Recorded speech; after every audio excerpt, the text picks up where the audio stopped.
Hi, in this video I'm going to show you how to take your Pro Tools session and export it to a usable sound file like a WAV or an MP3.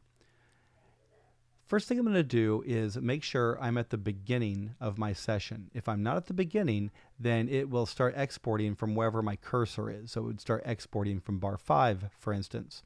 I'm going to hit return to make sure I'm at the beginning. Next, I'm going to make sure nothing is soloed or muted unless I want it to be. If I were to solo the pad 1 track, then in the export, all you would hear would be the pad 1 track. Similarly, if I had the pad 1 muted, you wouldn't hear pad 1. You would hear everything else, but you wouldn't hear pad 1. So I don't want anything soloed or anything muted except this click track. One of the very common mistakes beginners make is accidentally leaving their click track unmuted, and then the click is in the final export. We're going to mute that so that we don't hear the click. Then I can go to File, and we have several options here. Export is actually a term used by most programs to convert the session file to a sound file. Pro Tools is a little bit different. Exporting is something else. We're not going to use export in this course. We're going to use bounce to. And the word bounce comes from the old days of analog tape when they would have to take like a 4-track tape and bounce those 4 tracks down to 1 or 2 tracks and then record 3 additional tracks and then maybe bounce that down. And so they just called it bouncing. We still call it bouncing in Pro Tools. I'm going to bounce to disk. This is your computer's hard drive. The bounce dialog box pops up and we have several options. The bounce source will usually be correct, so you probably don't have to change that, but that's going to be your main outputs. File type. Now we're going to learn later in the semester about the difference between lossy and lossless files. For now, just know that you can export this or bounce this as a WAV, an AIFF, which are both lossless files, or an MP3, which is a lossy file. You could also do both at the same time by just checking this Add MP3 box. Now for our purposes, you're always going to be turning in an MP3 until we get to the mixing units. So I'm going to choose MP3, and then that's grayed out, that's grayed out. File format is where people get hung up the most. By default, for whatever reason, it's multiple mono, and this will give you 2 files, a left channel and a right channel file. But we don't want that. We want one file that we can play all at once, all together with both the left and right channels. We don't want mono summed. We want interleaved. So definitely make sure that interleaved is checked.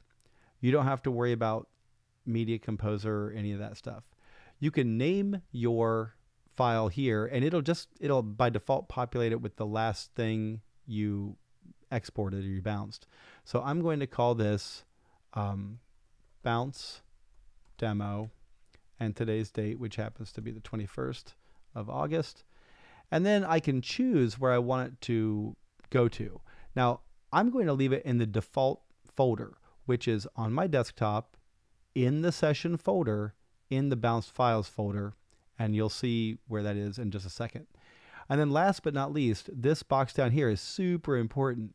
If offline bounce is not checked, then it will bounce in real time. So this track is like 1 minute 15 seconds long. It'll take about 1 minute 15 seconds to bounce, plus a few extra seconds for processing.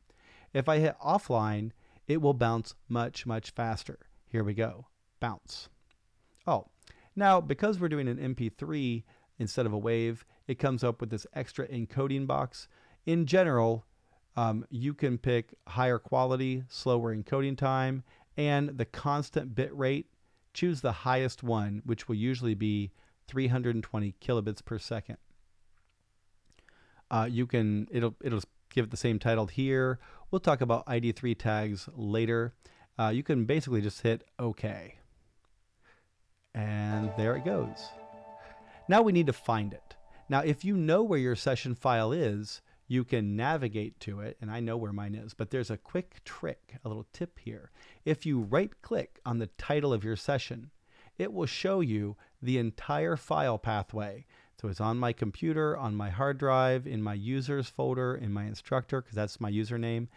On my desktop, in this folder, there's the session. And actually, I don't know about Windows computers, but Apple does this for most programs like Microsoft Word. If you want to know where that document is, you can do the same thing. Just right click on the title. Once you do that, you can go backwards one and find the session folder. I go in the bounced files folder, and there it is. It is an MP3, and I can email that, or I can attach it to, I can upload it to Blackboard or whatever. That's how you export or bounce files from Pro Tools. There's one last element to this I want to tell you about, and that is making a time selection. Now, this is pretty easy because it's short. I know that there's nothing extra down here, but let's suppose that you were working and you were chopping something, and you had this left over and you didn't think about it anymore. It's just down there. If I bounce this session now, it's going to start at the beginning and it's going to bounce. And Pro Tools, it's a computer, it's dumb, it doesn't know anything. So it's going to leave this big gap of silence and then have this last little bit before it stops the bounce. All right, it's not intuitive. So in order to make sure that something like that doesn't happen, it's a good idea to make a time selection. So I'm going to be at the beginning, and then I'm going to hold my shift key down. And using my selector tool here, I will just click on one of the longest tracks shortly after it.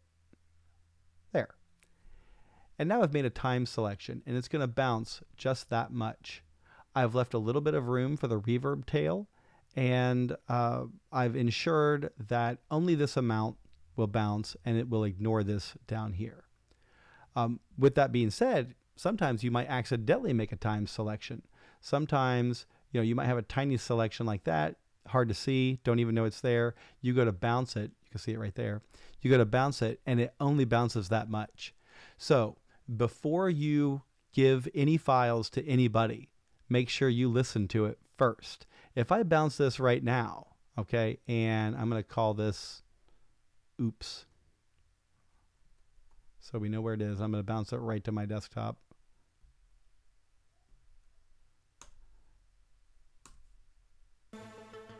Oh, first of all, you can kind of hear that, it didn't go quite well. Then if I go here, I can play it. Oh, that's not the whole file. I could also get the information on it and see, oh, it's only 41 kilobytes. That's not very much. Compare that to, the actual full file that we bounced earlier.